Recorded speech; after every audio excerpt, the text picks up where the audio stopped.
أعوذ بالله من الشيطان الرجيم. بسم الله الرحمن الرحيم. الحمد لله رب العالمين،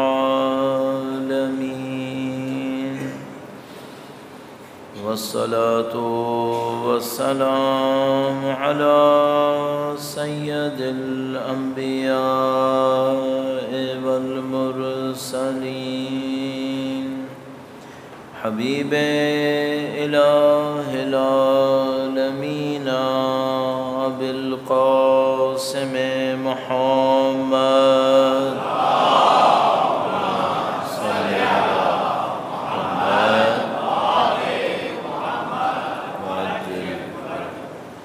وعلى آله الطيبين الطاهرين،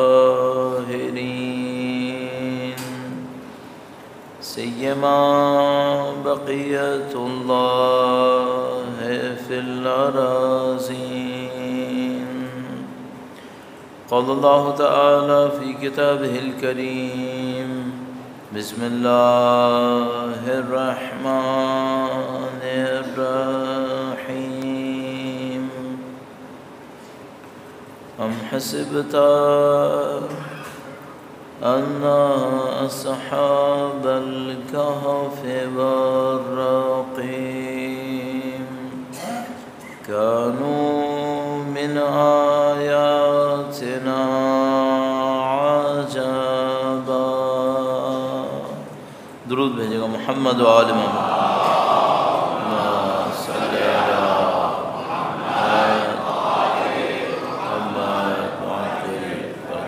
پروردگار عالم کا انتہائی لطف و کرم ہے، انتہائی احسان ہے. اس نے ہمیں اور آپ کو دین کی معرفت، دین کی ہدایت نصیب فرمائی ہے. قرآن اور اہل بیت اطہار علیہ السلام سے ہمیں متصل کیا. فرش سید الشہداء پر، عزائے سید الشہداء پہ بیٹھنا نصیب کیا ہے. شب جمعہ ہے، شب جمعہ مغفرت رحمت کی شب ہے. اس شب پر وقت کے امام کے حضور ان کی جد امجد کی شہادت کی تسلیت پیش کرنے کے لیے، ان کے نظر لطف کے حصول کے لیے اور ان کے ظہور کی تعجیل کے لیے درود بھیجیں محمد و آل محمد.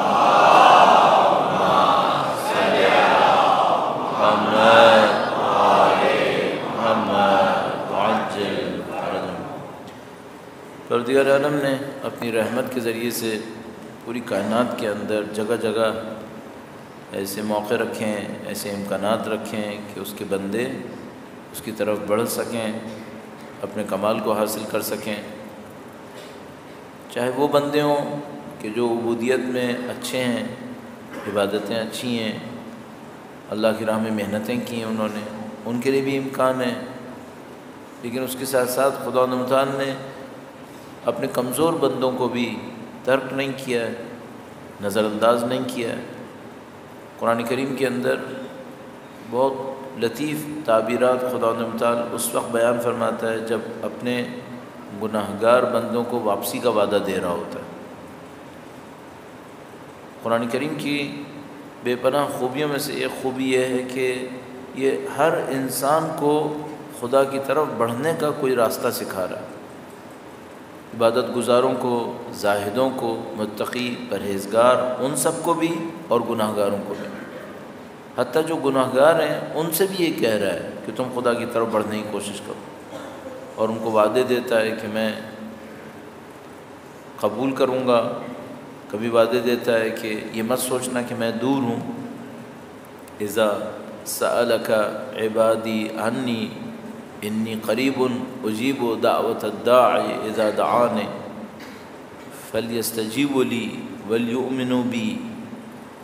فرمایا جب بھی میرا کوئی بندہ میرے بارے میں آپ سے پوچھے، اللہ کے رسول کے لیے خطاب ہوا ہے کہ جب بھی میرا کوئی بندہ میرے بارے میں آپ سے پوچھے، اتنا کہنے کے بعد خدا نے خود بندے کو خطاب کرنا شروع کر دیا. اس میں بھی ایک لطافت ہے. وہ یہ کہہ سکتا تھا جب بھی میرا کوئی بندہ میرے بارے میں آپ سے پوچھے تو اس سے یہ کہیے گا، لیکن جیسے ہی خدا متعال نے یہاں تک پہنچایا جب میرا کوئی بندہ میرے بارے میں آپ سے پوچھے تو خدا نے گویا خود بندے سے خطاب کرنا شروع کر دیا، انی قریب، تو میں قریب ہوں، اور کسی بھی پکارنے والے کی ندا کو لبیک کہتا ہوں۔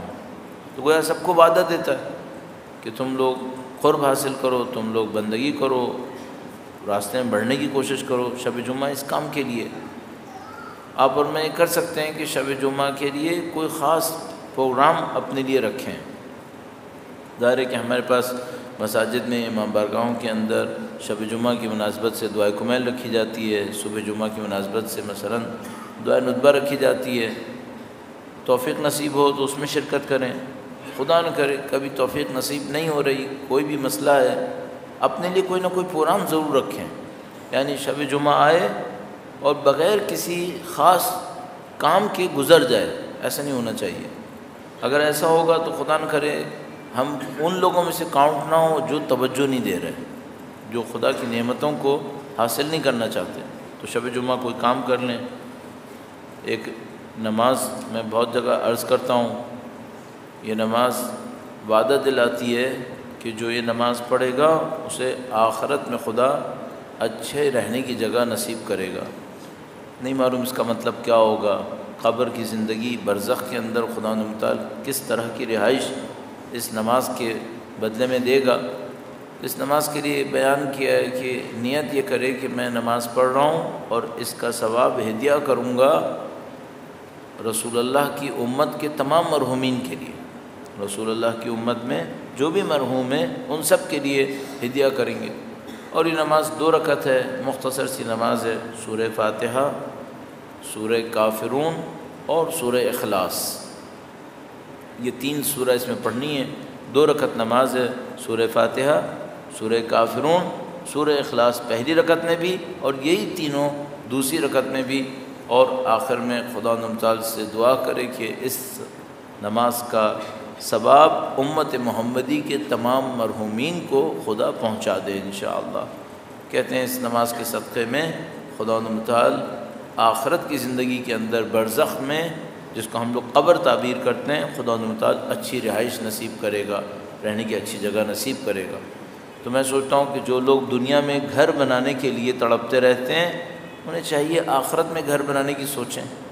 آخرت میں گھر کیسے بنتے ہیں؟ ہم لوگوں کو آخرت کے بارے میں گفتگو کہانی کی طرح نہیں کرنی چاہیے۔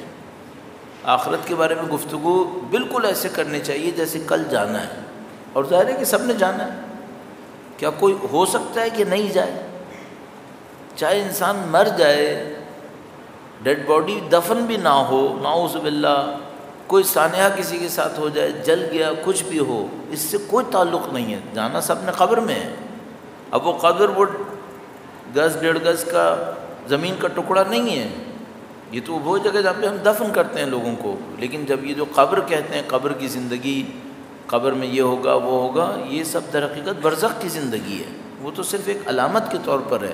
البتہ اس میں بھی پاکیزگی ہے، اس میں بھی خاص کر اگر بزرگان دین کی ہے تو اس کے اندر بھی نشانیاں ہیں ہمارے لیے، لیکن بہرحال قبر کی زندگی کا مطلب برزخ کی زندگی ہوتا ہے۔ تو یہ سنجیدہ معاملہ ہے، ہم نے قطعاً جانا ہے۔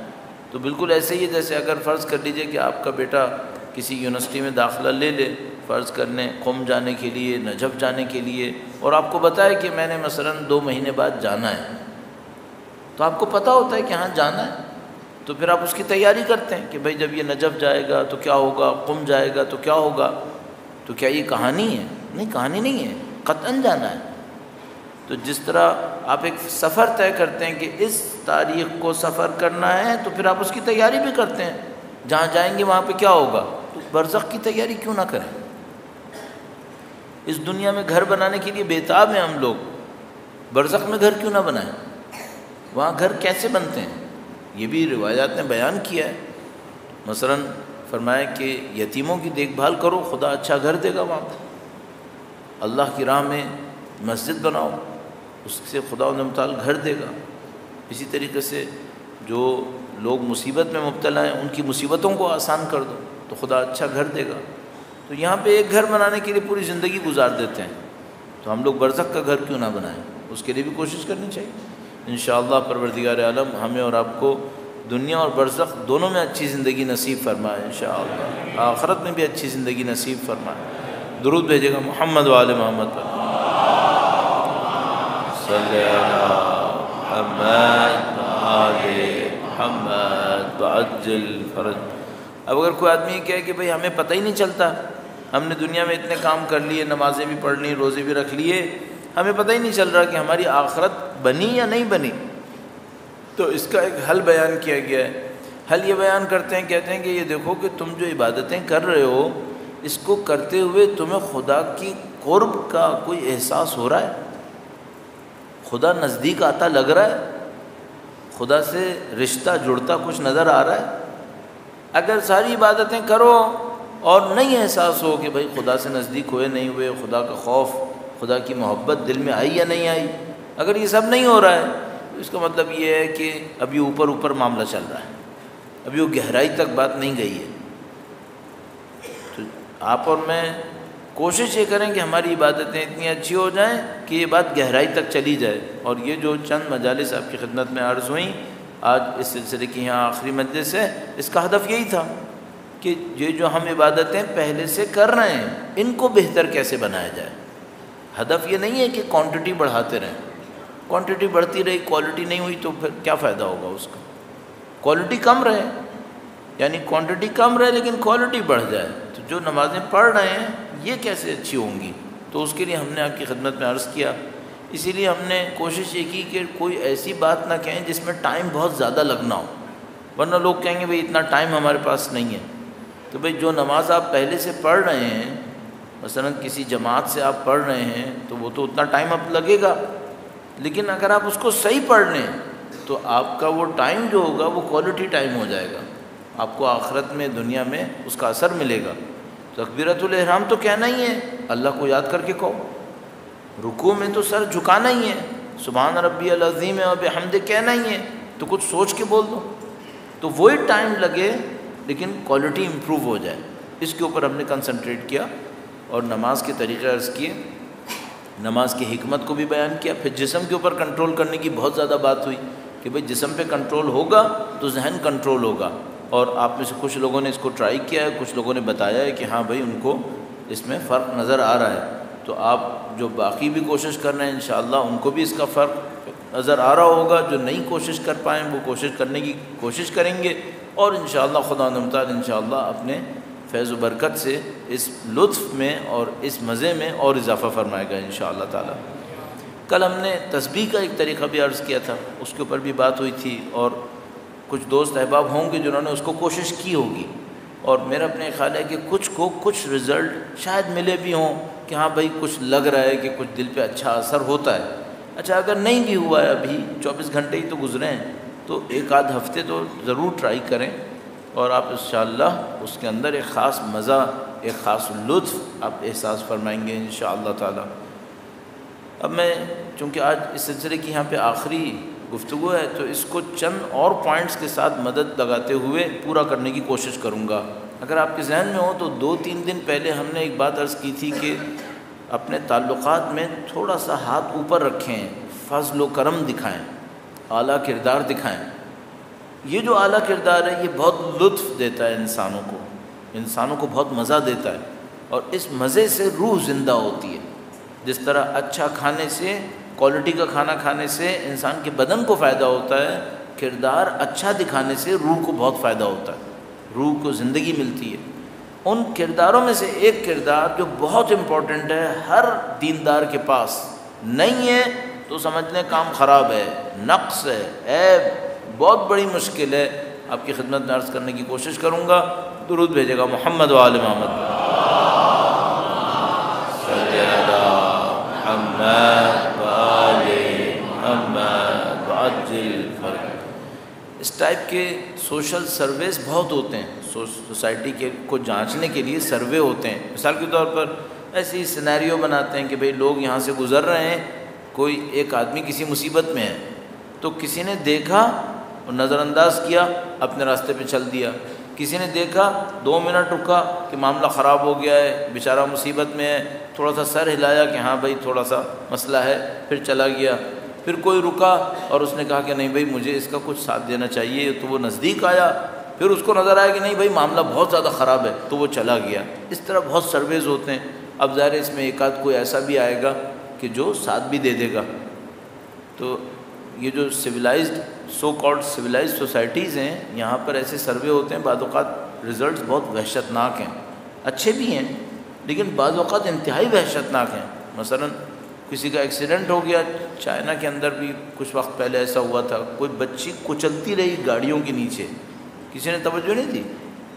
اب ممکن ہے ہم اس کو ڈاؤٹ کا بینیفٹ دیں گے، شاید کوئی نہیں سمجھا ڈیڈ باڈی ہے، کیا مسئلہ ہے، لیکن انسان بعض اوقات وحشت ناک ہیں اس معاملے کے اندر۔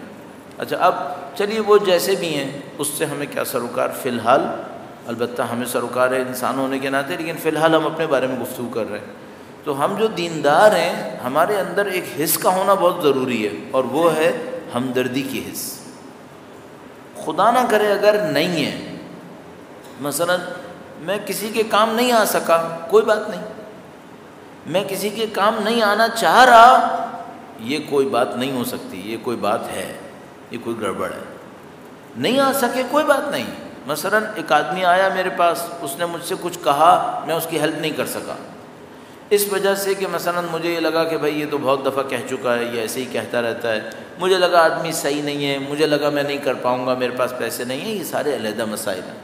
لیکن ایک دفعہ ایک آدمی آیا کہ صحیح ہے اور میرے دل میں کوئی اثر نہیں ہوا، یہ بہت خرابی ہے، یہ خود غرضی ہے، یہ تو دل کی سختی ہے، اس کو ہم لوگ کہتے ہیں دل کی سختی، قساوت قلب، اس دل کے اندر نرمی نہیں ہے۔ اور یہ میں آپ کی خدمت میں عرض کروں کہ یہ دیندار معاشرے میں بھی بہت ہو رہا ہے کہ ٹھیک ہے نماز پڑھتے ہیں، روزہ رکھ رہے ہیں، حج پہ جا رہے ہیں، ایون زیارات پہ جا رہے ہیں، دل میں ہمدردی نہیں ہے۔ بھئی یہ کیسی سید الشہداء کا چاہنے والا ہے جس کے دل میں ہمدردی نہیں ہے؟ سید الشہداء کا تو وجود پورا کا پورا رحمت ہے، ان کے نانا کا وجود رحمت للعالمین ہے، تو اگر کوئی سید الشہداء کا چاہنے والا ہے، اس کے دل میں ہمدردی کیوں نہیں ہے؟ اس کا مطلب ہے یہ صرف رسم کا چاہنے والا ہے۔ سید الشہداء کا چاہنے والا ہوتا تو اس کے دل میں ہمدردی ہونی چاہیے۔ اچھا زیادہ تر ہے، ایسا نہیں کہہ رہا کہ بالکل نہیں ہے، زیادہ تر تو ہے لیکن کچھ جگہوں پہ بالکل نہیں ہے، وہ معاملہ بہت خراب ہے۔ آپ اور میں مسلسل اس بات پہ کوشش کرتے رہیں ہمارے دل دوسروں کے لیے ہمدرد ہوں، ہمارے دلوں میں ہمدردی ہونی چاہیے۔ درود بھیجے گا محمد و آل محمد پر۔ صلی علی محمد سب میں ہم لوگوں کے ساتھ مشکل یہ ہے، میں بہت دفعہ یہ بات کہتا ہوں، شاید پہلا دوسرے دن بھی کہی تھی، ہم لوگ ٹیچرز لوگ ہیں، تو کوئی کچھ اور کر رہا ہوں ہمیں پتہ چل جاتا ہے، تو کچھ اور نہ کریں، اسپیشلی موبائلز کو اندر رکھ لیں۔ اب مجلس میں بیٹھ کر بھی اگر پھر موبائلز ہی کو دیکھنا ہے تو گھر میں بیٹھ جاؤ، بھائی اس کی کیا ضرورت ہے پھر یہاں تک آنے کی۔ تو کیا ہے کہ ان چیزوں نے، ڈیوائسز نے ہماری زندگی کو اجیرن کیا ہوا ہے، تھوڑا وقت باہر نکل آنا چاہیے۔ البتہ بعض اوقات کسی کے ساتھ سختی آ جاتی ہے، کوئی مشکل آ جاتی ہے، بیٹھے بیٹھے کوئی خبر آ گئی، اس کو دیکھنا پڑے گا، فوراً کچھ کرنا پڑے گا، تو ایک علیحدہ مسئلہ ہوتا ہے۔ لیکن بہرحال اس کو کسی طریقے سے ہمیں بلاک کرنا چاہیے کہ ہمارے کچھ کام بہرحال اپنے دین اور اپنی فکر کو کنسنٹریٹ کرانے پر ہوں۔ لگے ہاتھ میں یہ بات عرض کرتا چلوں جو میں بہت زیادہ عرض کرتا ہوں، چونکہ ہمارا ایجوکیشن سے تعلق رہا ہے، تو بچوں کے اندر کنسنٹریشن کی کمی ہوتی جا رہی ہے، جس کو مختلف بیماریوں سے یاد کیا جاتا ہے، اٹینشن ڈیفیسٹ ڈس آرڈر اور فلاں فلاں، یہ سب چیزیں آ رہی ہیں بچوں کے اندر۔ اور یہ کیوں بہت زیادہ آ رہی ہیں؟ یہ اسکرینز کی وجہ سے۔ اسکرینز بہت تیز تیز تبدیل ہوتی ہیں، آپ دیکھیں یوں کرتے رہتے ہیں بچے، چینج کرتے رہتے ہیں۔ یہ اسکرین بہت زیادہ چینج کرنے کی وجہ سے مائنڈ میں کنسنٹریشن کی طاقت ختم ہو جاتی ہے۔ اب آپ دیکھیں جس بچے کو اسکرین پر تیز تیز تبدیل کرنے کی عادت ہے، وہ میرے جیسے کو 40 منٹ 50 منٹ کیسے برداشت کرے گا؟ وہ تو بس یہی بیچارہ کوشش کرتا رہے گا کہ بھائی یہ فریم کہیں سے ہٹے، ابھی فریم تو نہیں ہٹے گا، یہ تو یہیں رہے گا۔ تو بچوں کی اٹینشن کی عادت ختم ہو گئی ہے۔ یہ ہم لوگوں کو سب مصیبت سامنے آتی ہے کلاس رومز کے اندر۔ اب تو خیر میں نے ڈائریکٹلی پڑھانا کم کر دیا ہے، چھوڑ دیا تقریباً، لیکن کلاس روم میں بڑی مصیبت ہوتی ہے، بچے 15 منٹ 10 منٹ سے زیادہ اٹینشن نہیں دے پاتے. تو ماشاءاللہ سید الشہداء کے صدقے میں ہمیں تو بہت اچھی پریکٹس مل گئی ہے کہ ہم 30 منٹ 40 منٹ کنسنٹریٹ کریں. البتہ پبلک میں اتنا دم نہیں ہوتا کہ 40 منٹ یوں لگ کر کچھ سن لیں، کچھ اور ہوتا رہتا ہے. ہم لوگوں کو بھی احساس ہوتا ہے تو ہم بیچ میں کہیں توجہ حاصل کرنے کے لیے کچھ اور بھی کر لیتے ہیں، لیکن یہ معاملہ ہے. تو آپ انشاءاللہ سید الشہداء کی اس عزا کے صدقے میں بہت اچھے نتائج حاصل کر سکتے ہیں اور حاصل کر رہے ہیں. اور جیسے نماز، یہ جو نماز میں آپ کنسنٹریشن کر رہے ہیں، یہ اس بیماری کا بہت اچھا علاج ہے، بہت اچھا علاج ہے. نماز میں آپ کنسنٹریٹ کریں، 10 منٹ 15 منٹ بالکل پن پوائنٹ اپنے آپ کو رکھیں. دیکھیں آپ کا دماغ کیا کیا چیزیں سوچنا شروع کر دیتا ہے اور آپ کو اللہ کی راہ میں بڑھنے کا موقع نصیب فرماتا ہے. درود بھیجے گا محمد و آل محمد. صلی علی محمد و آل محمد وعجل فرج. میں آپ کی خدمت میں عرض کر رہا تھا ہمدردی کی حس کے حوالے سے کہ بھئی انسان کے اندر ایک ہمدردی کا جذبہ ہونا چاہیے. تو اچھا آپ اس کے لیے کیا کر سکتے ہیں؟ سب سے پہلے تو یہ جائزہ لیں کہ میرے اندر ہمدردی کا عنصر کتنا ہے، بچا ہے، کافی ہے، ختم ہو رہا ہے، بڑھ رہا ہے، میں کہاں کھڑا ہوں. اچھا اس کو کیسے حساب کریں؟ اس کو حساب کرتے ہیں اجنبیوں کو مصیبت میں دیکھ کر. کوئی اجنبی مشکل میں ہو، آپ روڈ سے گزر رہے ہیں، کوئی بندہ خدا جس کو آپ نہیں جانتے وہ مشکل میں ہے، آپ کے دل پہ کچھ ہوا؟ اگر کچھ نہیں ہوا اس کا مطلب ہے کہ معاملہ تھوڑا سا خراب ہو گیا ہے. بھئی اپنوں کو دیکھ کر تو ہمدردی کی حس آتی ہے، وہ تو اس تعلق کی وجہ سے آتی ہے، بیچارے کی مظلومیت کی وجہ سے نہیں آتی، تعلق کی وجہ سے آتی ہے. اپنے بچے کو کوئی مشکل میں دیکھے گا تو روئے گا، اپنے ماں باپ کو مصیبت میں دیکھے گا نعوذ باللہ تعالیٰ تو پھر اس کا دل تو جلے گا. لیکن اجنبی کو دیکھتا ہے کچھ نہیں ہو رہا. کیوں بھی کچھ نہیں ہو رہا؟ یہ انسان نہیں ہے. اور ہمارے رشتوں کی بنیاد ہمارا دین ہونا چاہیے، ہمارا مکتب ہونا چاہیے، اللہ کی مخلوق ہونا چاہیے. تو اس میں کچھ نہ کچھ تکلیف آنی چاہیے انسان کے دل کے اندر اور کچھ احساس ہونا چاہیے. اچھا فرض کریں اگر کوئی یہ کہے کہ اچھا ابھی میں ایسا ہو گیا ہوں کہ نہیں ہو رہا، اب کیا کروں؟ کوئی نہ کوئی تو علاج معالجہ بھی ہونا چاہیے. کوئی آدمی کسی بیماری کے اندر ہے تو یہ تھوڑی کہہ سکتے ہیں کہ بھئی اب تم ڈسکارڈڈ ہو، تمہیں ریجیکٹ کر دیا گیا ہے. ریجیکٹ نہیں ہوتا ہے. اس کا طریقہ یہ ہوتا ہے کہ آپ اپنے ذہن کو ایسا بنائیں کہ جیسے ہی کسی کو مشکل میں دیکھیں اس کو دعا دینا شروع کر دیں، اس کے لیے دعائیں دینا شروع کر دیں. جب آپ کسی کو مشکل میں دیکھیں کچھ نہیں کر سکتے، دعا دو. جب آپ دعا کم از کم دینا شروع کریں گے آپ کے دل میں ہمدردی آنا شروع ہو جائے گی، ہمدردی آنا شروع ہوگی. اور یہ جو ہمدردی ہوگی یہ آپ سے اچھے اچھے کام بھی کروائے گی. پھر بعد میں آپ کو اللہ کے بندوں اس کے اور زیادہ نزدیک لے کر آئے گی. تو یہ جو حس ہمدردی ہے یہ بہت ضروری ہے. اور مومنوں کی صفات میں سے ایک صفت کنفرم یہ صفت قرار پاتی ہے، بے حس نہیں ہوتے. مومن کے دل میں نرم دل ہوتا ہے، ہمدرد دل ہوتا ہے. آپ اور میں اس کی کوشش کریں. آج چونکہ آخری بس گفتگو ہے اس لیے مجھے کچھ چیزوں کو جلدی جلدی عرض کرنا ہے، اس کے اوپر ضرور توجہ دیجیے گا. اور میں نے عرض کیا یہ آج کے دنیا کے مادہ پرست معاشرے کا حصہ ہے کہ لوگ اپنے اپنے بلوں میں گھستے ہیں، اپنے اپنے گھروں میں رہتے ہیں، باہر کی کوئی پرواہ نہیں ہوتی. لوگ مصیبتوں میں آسانی میں ہوں. کبھی کیا ہوتا ہے کوئی ملک کہتا ہے ہمارے ملک میں کچھ نہیں ہو رہا، چلو معاملہ ختم. کبھی کوئی شہر کہتا ہے ہمارے شہر میں تو کچھ نہیں ہو رہا، تو معاملہ ختم. کبھی کوئی قوم کہتی ہے ہمارے پاس کچھ نہیں ہو رہا، دوسرے کے ساتھ ہو رہا ہے. اس طرح ہم لوگ بڑھتے چلے جا رہے ہیں. اس کا حل کیا ہے؟ اس کا حل یہ اجنبیوں کو دعا دو، اجنبیوں کو دعا دیں. اور کتنی اچھی اچھی مثالیں ہمارے پاس موجود ہیں اہل بیت اطہار سلام اللہ علیہم اجمعین کی. درود بھیجے گا محمد و آل محمد. محمد و آل محمد وعجل فرج. چھوٹی چھوٹی مثالیں کہ مثال کے طور پر بس اتنا کہ اجنبی تھا، سفر ساتھ کیا تو تھوڑا سا راستہ اس کے ساتھ گئے اور اس کی مشکل کو اس کی آسانی کو تھوڑا سا ساتھ چل کے شیئر کر لیا. اہل بیت مشترکہ سنت رکھتے ہیں. تمام آئمہ ایک مشترکہ سنت رکھتے ہیں. راتوں کو مسکینوں کی نصرت کے لیے گھروں سے نکلتے تھے. یہ ان کی مشترکہ سنت ہے۔ اچھا ہم شاید یہ نہ کر سکیں، ہماری دنیا میں دستوری نہیں ہے کہ آپ رات کو اس طرح سے نکلیں، چلو آپ کوئی اور طریقہ ڈھونڈ لیں، کوئی اور راستہ ہونا چاہیے جس سے ہم کسی مشکل میں مارے کی، کسی مصیبت میں پڑے ہوئے شخص کی نصرت کر سکیں، تو کوئی نہ کوئی راستہ نکالیں۔ اور میں نے عرض کیا کچھ نہیں کر سکتے دعا دو، کچھ نہیں کر سکتے کم سے کم دعا دے دو۔ یہ جو دعا ہوتی ہے یہ انسان کے دل کو کھولتی ہے، ہمیں اپنے دلوں کو کھولنا ہے۔ یہ جو میں نے کل آپ کی خدمت میں تسبیح پڑھنے کا طریقہ عرض کیا تھا، اس سے دل کے علاج میں بہت مدد ملتی ہے، اس سے انسان کی روح پر، اس کے جذبات کے اوپر بہت اچھا اثر پڑتا ہے کہ وہ اللہ کی طرف بڑھنا شروع کرتا ہے۔ تو ہمدردی کی حس کو باقی رکھیں۔ ایک اور جو بہت اچھا پوائنٹ ہو سکتا ہے اس سلسلے کے اندر، وہ یہ ہو سکتا ہے کہ اپنے اعزہ اقربا میں، جان پہچان کے جو لوگ ہیں، دوست احباب میں، ذرا ان میں دیکھیے گا کوئی ہے ایسا جس کو لوگ توجہ نہیں دے رہے، اس کو پکڑنے کی کوشش کریں۔ خدا ہم سے سب رشتہ داروں کے بارے میں سوال کرے گا، لیکن اگر کوئی رشتہ دار ایسا ہے جس پہ سب توجہ دے رہے ہیں، چلو میں بھی توجہ دے دوں، شاید اللہ کے لیے نہ ہو، اس لیے کہ سب کر رہے ہیں۔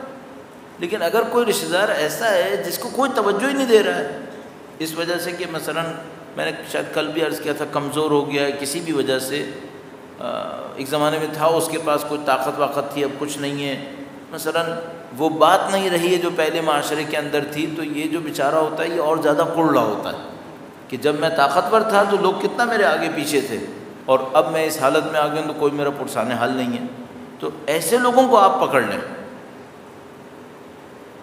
یقینی بات کہہ سکتے ہیں اللہ کے رسول اس سے خوش ہوں گے، اور اللہ یقیناً اس بات کو، آپ کے اس عمل کو خدا کاؤنٹ کرے گا، شمار کرے گا کہ میرے اس بندے کا ساتھ دے رہا ہے جس کا کوئی ساتھ نہیں دے رہا ہے۔ تو یہ ہمدردی کی حس میرے اور آپ کی معنویت کے لیے بہت ضروری ہے۔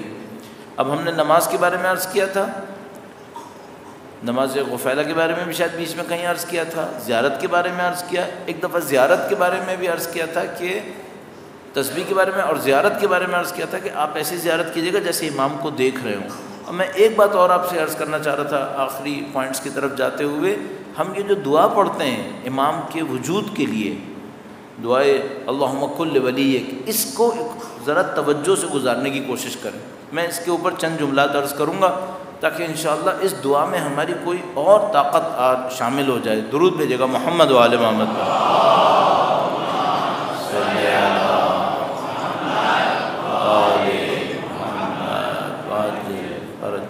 ماشاءاللہ یہ ان دعاؤں میں سے ہے جو اب معاشرے کے اندر بہت رائج ہو گئی ہیں، بہت رائج ہو گئی ہیں۔ 25-30 سال پہلے زیادہ ذکر نہیں تھا اس دعا کا، لوگ زیادہ نہیں پہچانتے تھے۔ اب اس وقت یہ عالم ہے، ہم بہت زیادہ سفر کرتے ہیں الحمدللہ، تو جہاں کہیں مومنین ہیں یہ دعا پڑھی جا رہی ہے۔ ایک دفعہ ایک انٹرویو میں آیت اللہ بہجت سے کسی نے پوچھا کہ امام کب تشریف لائیں گے، تو انہوں نے کہا کہ امام اس وقت تشریف لائیں گے جب پوری دنیا ان کے لیے دعا کرے گی۔ تو اب انٹرویو لینے والے نے کہا کہ کیا مطلب اس کا کہ پوری دنیا ان کے لیے دعا کرے گی؟ تو انہوں نے کہا کہ ایک وقت آئے گا جب دنیا کے کونے کونے سے لوگ ان کے وجود کے لیے دعائیں کر رہے ہوں گے، اس وقت امام تشریف لائیں گے۔ تو انٹرویو کرنے والے کو ابھی بھی کچھ سمجھ میں نہیں آیا، جیسے مجھے بھی بہت زیادہ سمجھ میں نہیں آ رہا کہ وہ کیا کہنا چاہ رہے ہیں۔ تو اس نے پوچھا کہ کون سی دعا کریں، تو انہوں نے کہا یہی دعائے اللہم کل ولیک کرو۔ اب پتہ نہیں شاید انہوں نے اپنے مکاشفے میں کسی حالت میں دیکھا ہوگا کہ پوری دنیا میں لوگ یہ دعا پڑھ رہے ہیں، تو میں آپ کو گارنٹی سے عرض کر رہا ہوں دنیا کے چپے چپے کونے کونے میں اس وقت یہ دعا جاری ہے، لوگ کر رہے ہیں۔ صرف ایک کمی مجھے لگ رہی ہے، شاید لوگوں کو یہ نہیں سمجھ میں آ رہا کہ اس کو پڑھتے وقت سوچنا کیا ہے۔ مجھے لگ رہا ہے جیسے ہم رٹ کے بیٹھ گئے، ہم بعض چیزیں ایسی ہو جاتی ہیں نا، ہم لوگ رٹ کے بیٹھ جاتے ہیں۔ مثلا سورہ اخلاص رٹ لی ہے، قل هو اللہ احد اللہ الصمد لم یلد ولم یولد ولم یکن لہ کفوا احد، رٹ لی، پڑھ لی، ختم ہو گیا معاملہ۔ سمجھ میں ہی نہیں آیا کہ کیا ہوا، تو میں عرض کروں گا چند جملے بول لیتے ہیں اس کے اوپر بھی تاکہ شاید ہماری اس دعا پڑھنے میں اور طاقت آ جائے۔ تو اب دیکھیے اس دعا کے اندر کیا ہے، تو ہم شروع میں کہتے ہیں اللہم کن لولیک، اے خدا تو اپنے ولی کے لیے بن جا، ہو جا۔ کیا ہو جا؟ ابھی بعد میں آئے گا۔ اے خدا تو ہو جا اپنے ولی کے لیے، ولی کا نام پھر لیا گیا، اور ان پر اور ان کے والدین اور اجداد پر درود بھیجا گیا ہے۔ درود بھیجے گا محمد و آل محمد۔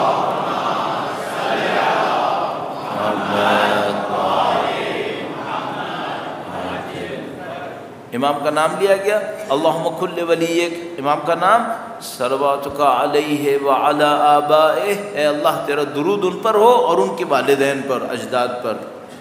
کیا ہو جا؟ وہ صفتیں جو بتائی گئی ہیں، قائداً حافظاً قائداً ناصراً ولیاً عینا، یہ سب کچھ ہو جا۔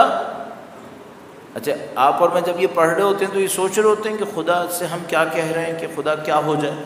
نہیں، زیادہ تر ہم لوگ بس ٹھیک ہے اللہم کل ولیک الحجۃ ابن الحسن اس طرح کر کے پڑھ لیتے ہیں، یہ اچھا نہیں ہے، ہمیں مفہوم پہ توجہ دینی چاہیے۔ تو آپ تھوڑا سا اپنے ذہن کے اندر سوچیں جب آپ یہ دعا پڑھ رہے ہیں، خدایا تو اپنے ولی کے لیے ہو جا، وہ ولی جن کے اوپر درود بھیجا گیا ہے ان پر، ان کے اجداد کے اوپر کیا ہو جائے؟ قائد و حافظ و ناصر و عین، حتی تسکنہ ارضک طوعا، یہ سب کچھ تو ہو جا یہاں تک کہ ان کو اپنی زمین کے اوپر تو رہائش دے دے، زمین کے اوپر تو انہیں قائم فرما دے، یعنی ان کے ظہور کی آپ دعا کر رہے ہیں۔ تو آپ نے کہا خدایا تو اپنے ولی کے لیے جن کے اوپر صلوات اور ان کے والدین پر اجداد پر، تو ان کے لیے یہ ہو جا ان کو زمین کے اوپر سکونت دے دے، یعنی ان کا ظہور ہو جائے، وَتُمَتِّعَهُ فِيهَا طَوِيلًا، اور یہاں پر لمبی مدت کے لیے تشریف فرما رہے ہیں۔ صحیح ہے۔ اچھا اب کوئی مجھے، ہم لوگ، میں نے پھر عرض کیا کہ ہم لوگ کافی عرصے سے بول رہے ہوتے ہیں نا، تو ابھی مثال کے طور پر مجھے فوراً احساس ہو رہا ہے کہ کچھ بچے سکونت کے لفظ میں پھنس رہے ہیں کہ رہائش دے دے تو اس کا مطلب کیا ہوگا، یہ کیا پہلے سے نہیں رہ رہے امام؟ یہاں پہ ظہور کا مطلب ہے، ہم سب کو معلوم ہے، اس کو میں تکرار نہیں کرنا چاہ رہا ہوں، اس کے اشکالات کو دور نہیں کرنا چاہ رہا، ورنہ اس میں وقت لگ جائے گا جو اس ترجمے سے کوئی حاصل کرے۔ بہرحال لب لباب کیا ہے؟ اللہ سے دعا کی گئی ہے کہ خدایا تو اپنی ولی کے لیے یہ صفت بنا دے، ان صفت کو اختیار فرما، اور پہلے سے ہے لیکن ہم کیوں کہتے ہیں؟ تاکہ ہمارا بھی حصہ شامل ہو جائے۔ مثلا جب ہم کہتے ہیں اے اللہ نبی اور ان کے آل پہ درود بھیج، تو وہ تو پہلے سے بھیج رہا ہے، ان اللہ ملائکتہ یصلون علی النبی، وہ تو پہلے سے بھیج رہا ہے، ہم کہتے ہیں تاکہ ہمارا بھی حصہ اس کے اندر شامل ہو جائے، ہمارا بھی تعلق جڑ جائے ان سے۔ تو خدا تو ان کے لیے ایسا ہو جا اور ان کو زمین پر قائم فرما، ان کو یہاں پہ ظاہر فرما، اور زمین کے اوپر لمبی مدت کے لیے باقی رکھ لے۔ اس دعا کو ہمیں سوچنا چاہیے، سوچ کے کرنا چاہیے۔ اب آپ تصور فرمائیے، اگر فرض کر لیتے ہیں آدھے لوگ سوچ رہے تھے، آدھے لوگ نہیں سوچ رہے تھے، اور اب سب سوچنے لگیں یا آدھے سے زیادہ سوچنے لگیں، اس دعا کا اثر ہوگا، اس دعا کا اثر ہوگا۔ اور عین ممکن ہے کہ جیسے کہ آیت اللہ بہجت مرحوم نے ارشاد فرمایا کہ ان دعاؤں کے نتیجے میں خدا ان کے ظہور میں تعجیل کرے گا۔ لیکن عزیزو، دعا ایک مسئلہ ہے، دعا کے پیچھے طلب ہونا دوسرا مسئلہ ہے۔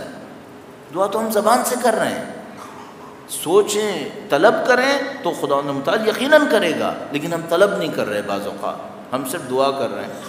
میں بتاتے ہوئے تھوڑا سا ہچکچاتا ہوں بعض اوقات۔ پاکستان سے باہر میں ایک دفعہ ایک جگہ پہ گیا، وہاں پہ کچھ بچے تھے، ان کو یہ دعا سکھائی گئی تھی، تو میں نے احساس کیا کہ یہ بچے جو دعا پڑھ رہے ہیں ان کو اس کا کچھ سمجھ میں نہیں آیا۔ رٹے ہوئے تھے انہوں نے، بہت اچھی رٹی ہوئی تھی، پڑھ لیا انہوں نے، لیکن میں نے احساس کیا بچے بھی اس زبان کے تھے جو میں نہیں جانتا تھا۔ افریقہ کا واقعہ ہے تو وہ سواحلی زبان بولتے تھے، میں تو نہیں بول رہا تھا۔ تو میرے ساتھ ایک بندہ تھا جو سواحلی زبان بولتا تھا، تو میں نے اس بندے خدا سے کہا کہ ذرا جن بچوں نے پڑھا ہے بہت اچھا پڑھا ہے، ان سے پوچھو انہوں نے یہ جو پڑھا ہے یہ کیا تھا، یہ جو پڑھا ہے یہ کیا تھا۔ اللہ شاہد ہے، میں یہاں بیٹھ کے وہ سب نہیں بتا سکتا جو بچوں نے کہا، ایک نے بھی نہیں کہا کہ امام کے لیے پڑھا ہے، ایک نے بھی نہیں کہا کہ امام کے لیے پڑھا ہے۔ اور یہ پتا ہو کہ کیا پڑھا ہے یہ تو بھول جاؤ۔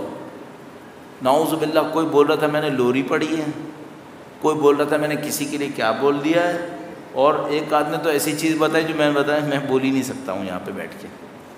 یہ مظلومیت ہے۔ ادھر تک آ گئے، بہت اچھا ہوا کہ دعا آ گئی، لیکن ابھی دعا پہ توجہ نہیں آئی ہے۔ کاش ہماری توجہ بھی آنا شروع ہو جائے، اس کے نہیں معلوم خداوند متعال کیا اثرات دے گا، اور شاید انہی توجہات کے نتیجے میں ہم امام کی طرف اور جائیں گے، اور خدا ہمارے امام کے ظہور میں تعجیل فرمائے گا انشاءاللہ تعالی۔ درود بھیجے گا محمد و آل محمد، صلی علی محمد و آل محمد وعجل فرج۔ صاحب بس اب ایک آخری بات اور آپ سے عرض کرنی اور آپ کی زحمت تمام کروں گا، اور وہ بات تھی میں ڈر رہا ہوں شاید پہلے کہہ چکا ہوں لیکن آخر میں لا کر اس کو پھر کہنا چاہ رہا ہوں، اور وہ یہ ہے کہ اللہ کی راہ میں بغیر کسی کو بتائے، بغیر کسی کو سنائے، بغیر کہیں ریکارڈ کروائے اللہ کی راہ میں کوئی اچھا کام کرنا، اس کو ہم کہتے ہیں مخفی صدقہ۔ یہ کہیں اگر میں نے اور آپ نے سیکھ لیا تو سمجھ لیجئے ہماری اور آپ کی زندگی سیدھی ہو گئی۔ پھر اگر ہم نے یہ سیکھ لیا، میں اس کی شرائط عرض کر دوں، کسی کو نہیں بتانا ہے، کسی کو نہیں سنانا ہے، کہیں اعلان نہ کروائے، ایسے دے، ایک ہاتھ سے دے، دوسرے کو پتہ نہ چلے۔ اگر کوئی شخص یہ سیکھ گیا اللہ کی راہ میں، اللہ کی راہ میں، خدا کی راہ میں ایسے صدقہ دینا جس کو ہم مخفی صدقہ دیتے ہیں، تو مولا امیر المومنین نے ایک جملہ بیان فرمایا ہے، فرمایا کہ جو مخفی صدقہ دے گا خدا اس کی غلطیاں ختم کر دے گا، غلطیاں ختم ہو جائیں گی۔ غلطی ختم ہونے کا مطلب کیا ہے؟ زندگی میں سیدھا خدا کی طرف بڑھے گا، کوئی غلطی نہیں کرے گا۔ اتنی بڑی نعمت، یہ سمجھ لیجیے یہ تقریباً ایسا ہے جیسے وہ معصوم کے راستے پہ چلنا شروع ہو گیا ہے اگر کسی نے اس کو زندگی کا حصہ بنا لیا۔ بدقسمتی سے دیکھیے آسان، بدقسمتی میں کہنا چاہ رہا تھا کہ یہ کام آسان نہیں ہے۔ مثال کے طور پر ابھی جو میں مجلس پڑھ رہا ہوں، اگر اچھی نیت سے بھی پڑھ رہا ہوں تو یہ مخفی صدقہ ہے یا کھلا صدقہ ہے؟ اگر اچھی نیت سے بھی پڑھ رہا ہوں تو یہ کھلا صدقہ ہے، سب دیکھ رہے ہیں۔ مخفی صدقہ وہ ہوگا جس کا کسی کو پتہ ہی نہ چلے۔ اب مجھے یہ دیکھنا پڑے گا میری زندگی میں مخفی صدقے کتنے، مخفی یعنی سیکریسی کے ساتھ، خاموشی کے ساتھ، چھپا ہوا۔ آپ اور میں اس پر کوشش کریں کسی طریقے سے۔ یہ جو مخفی صدقہ ہوتا ہے اس میں فائدہ یہ ہوتا ہے، یہ دکھاوا اس میں نہیں آ سکتا۔ آپ نے کسی کو دکھایا ہی نہیں، بتائیں گے تو دکھاوا آئے گا نا، بتایا ہی نہیں آپ نے۔ اب آپ کیسے یہ کریں گے؟ اتنا عجیب یہ معاملہ ہے۔ میں نے عرض کیا تمام ائمہ یہ کام کرتے تھے، خاموشی سے صدقہ دیا کرتے تھے۔ یہاں تک ہمارے پاس موجود ہے کہ امام کے رشتہ داروں میں کوئی آدمی تھا، امام سے اچھا نہیں تھا، امام کے سے خوش نہیں تھا، دل میں بغض لیے بیٹھا تھا، تو چونکہ امام کا رشتہ دار تھا تو امام کسی اور آدمی کو پیسہ دیتے تھے کہ جاؤ اس کو دے کر آؤ۔ امام ہی کا رشتہ دار تھا لیکن ان سے خوش نہیں تھا، پیسہ دیتے تھے کہ جاؤ اس کو دے کر آؤ۔ اچھا یہ آدمی جاتا تھا، اس کو بتاتا تھا کہ میں کسی کی طرف سے صدقہ لے کر آیا ہوں تمہارے لیے، پیسہ لے کر آیا ہوں تمہارے لیے۔ امام نے ہدایت کی تھی کہ اس کو مت بتانا کہ میری طرف سے ہے، امام نے ہدایت دی تھی کہ اس کو مت بتانا کہ میری طرف سے ہے۔ اچھا وہ گیا، اس نے امام کو اس نے اس شخص کو صدقہ دیا اور کہا کہ کسی نے مجھے دیا ہے کہ تمہیں پہنچا دوں۔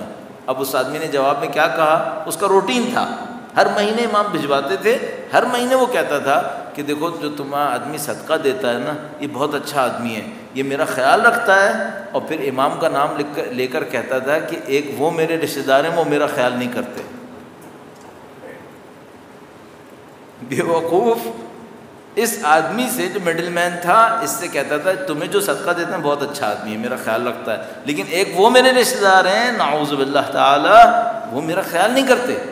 اب یہ آدمی آتا تھا امام سے کہتا تھا کہ مولا وہ جہنم میں چلا جائے گا اس طرح، آپ مجھے بتانے دیں کہ آپ دیتے ہیں۔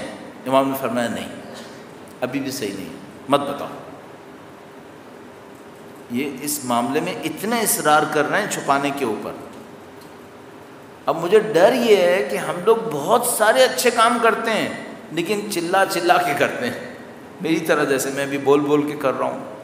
اس پہ میں زیادہ انحصار نہیں کر سکتا چونکہ اتنے لوگوں کے سامنے کر رہا ہوں، اس میں تو نیت کا مجھے سمجھ میں ہی نہیں آتا کہاں پہنچے گی۔ تو سید الشہداء کے فرش کے صدقے میں ثواب مل رہا ہوگا انشاءاللہ، لیکن نیت خراب ہو سکتی ہے۔ خیر اتنے لوگ دیکھ رہے ہیں، سن رہے ہیں، بات ہوگی، لیکن چھپا کے کیسے کیا جائے اس کو آپ اور میں کرنے کی کوشش کریں۔ اور میں نے عرض کر دیا کہ مولا کا فرمان ہے کہ مخفی صدقہ، جو صدقہ آپ خاموشی سے دیتے ہیں، سیکریسی سے دیتے ہیں، یہ غلطیاں ختم کر دیتا ہے، اس سے بڑا کوئی فائدہ نہیں مل سکتا ہمیں۔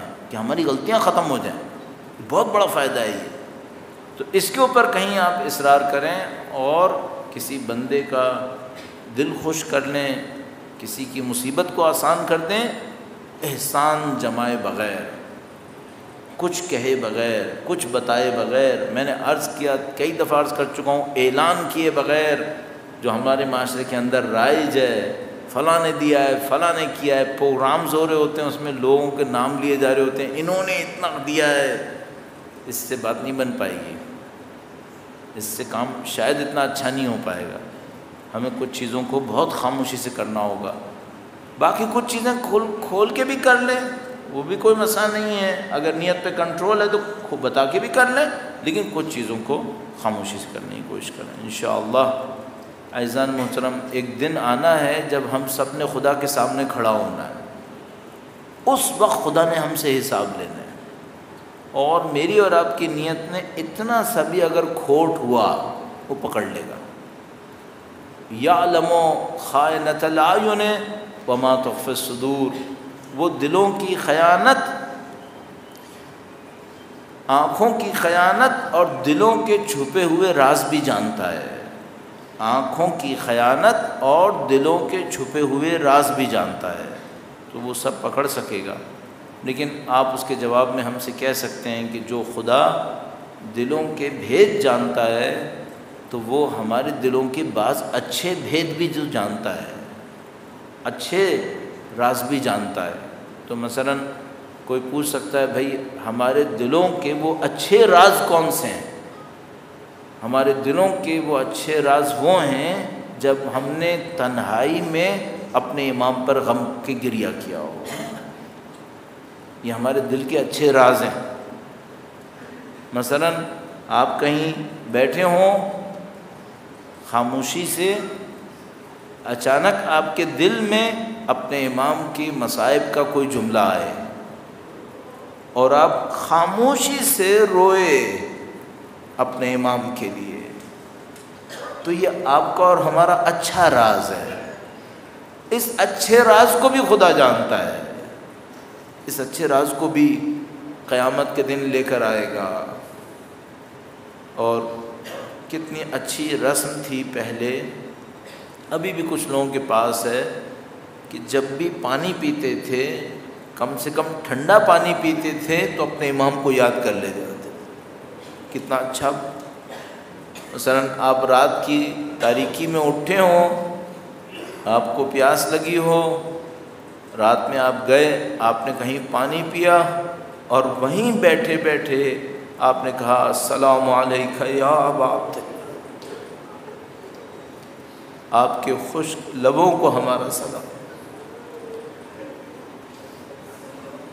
ایک شخص شب قدر کے سباب میں مولا چھٹے امام سے روایت کرتا ہے، امام فرماتے ہیں اگر تم نے میرے جد امجد کو رات میں یاد کیا،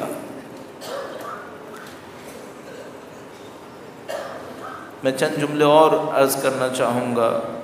کبھی آپ اپنے بچے کو دل سے لگا رہے ہوں، اس کو اپنی محبتیں دے رہے ہوں، اس کے سر پہ ہاتھ پھیر رہے ہوں، تو اچانک آپ کو یاد آئے حسین کے یتیم بچے۔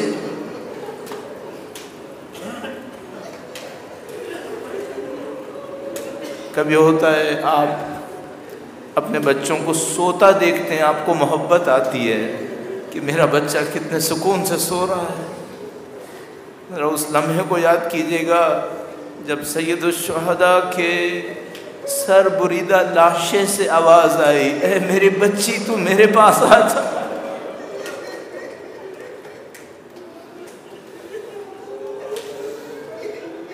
امام کے دل پہ کیا گزر رہی ہوگی جب وہ بچی وہاں سے گزر رہی ہوگی، سید الشہداء کی یتیم بچی اپنے بھائیوں کے جنازوں کے درمیان سے گزر رہی ہوگی، اور امام نے چاہا ہوگا کہ میری بچی کے دل کو کوئی تسلی مل جائے، تو اس لاشے نے بچی کو اپنے پاس بلایا۔ عزیزو، گمان قوی یہ ہے کہ یہی وہ بچی ہے جو زندان شام میں فوت ہوئی ہے۔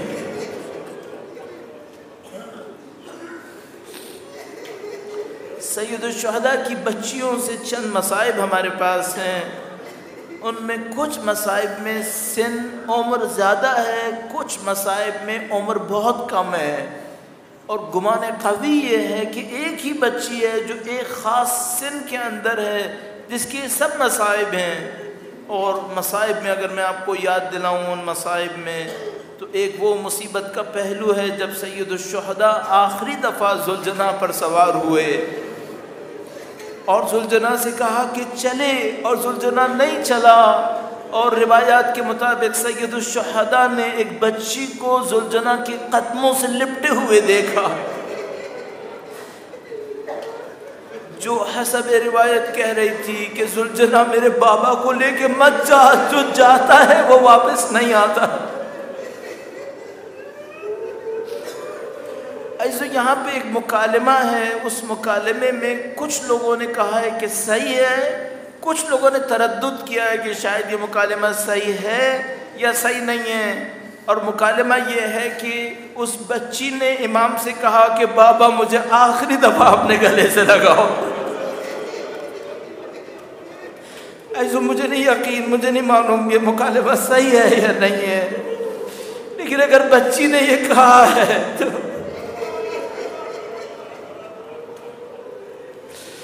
اچھا، اگر یہ مکالمہ صحیح نہیں ہو تب بھی ایک واقعہ صحیح ہے، وہ یہ کہ جب امام حسین کا ذوالجناح آخری لمحے میں خیموں میں خبر دینے آیا ہے،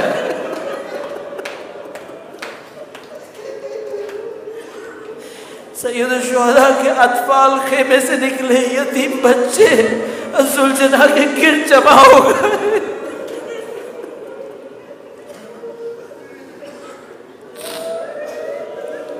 نہیں معلوم ان بچوں نے کیا جھیلا ہے اس پورے واقعے میں. ایسے میں اب چند روایت بچوں کے حوالے سے اور عرض کروں گا. ایسے چند روایات ہمارے پاس ہیں مسلمات، چند روایات ہمارے پاس مشکوک ہیں. ان روایات میں سے جس کو قبول کیا جاتا ہے وہ یہ روایت ہے کہ شام غریبہ میں بی بی ام کلثوم اور بی بی زینب بچوں کو لینے کے لیے مقتل تک گئی ہیں. ایک موقع پہ 2 بچوں کو دیکھا ہے، مجھے یاد آتا ہے شاید نفس المحموم کے اندر بھی روایت موجود ہے. ایک موقع پر 2 بچوں کو انہوں نے دیکھا جو الٹے لیٹے ہوئے تھے. بی بی پریشان ہوئی کہ یہ 2 بچے مقتل میں رات کی تاریکی میں یہاں کیوں لیٹے ہوئے ہیں. جب بچوں کو جگانے کے لیے آئیں اور پلٹایا تو دیکھا سینے پر گھوڑوں کے ٹاپوں کے نشان تھے.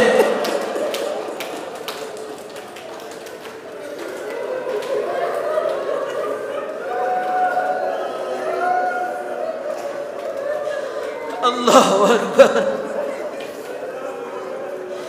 ایسے ایک اور روایت بیان ہوتی ہے، یہ لعین جب بچوں کو لے کر قافلے کو چلے ہیں، ایسا ہوا ہے کہ بچے اماریوں سے گر کر کچل گئے.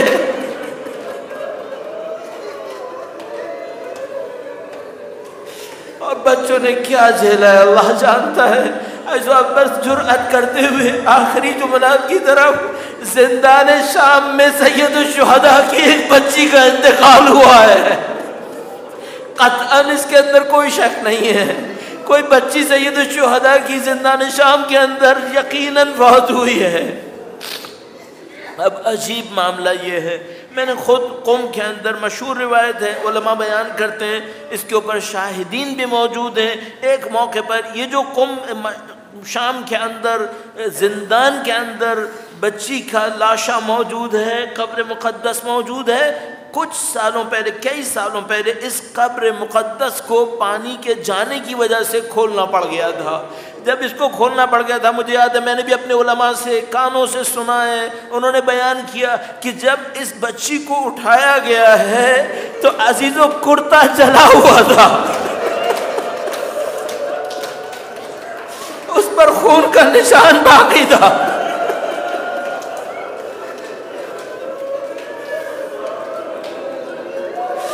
سید الشہداء کی مظلوم بچی کی مظلومیت گویا کئی 100 سال کے بعد پھر دوبارہ دنیا کے سامنے ثابت کی گئی کہ دیکھو یتیموں کے پالنے والے کے خود یتیم بچی کے ساتھ تم نے کیا کیا.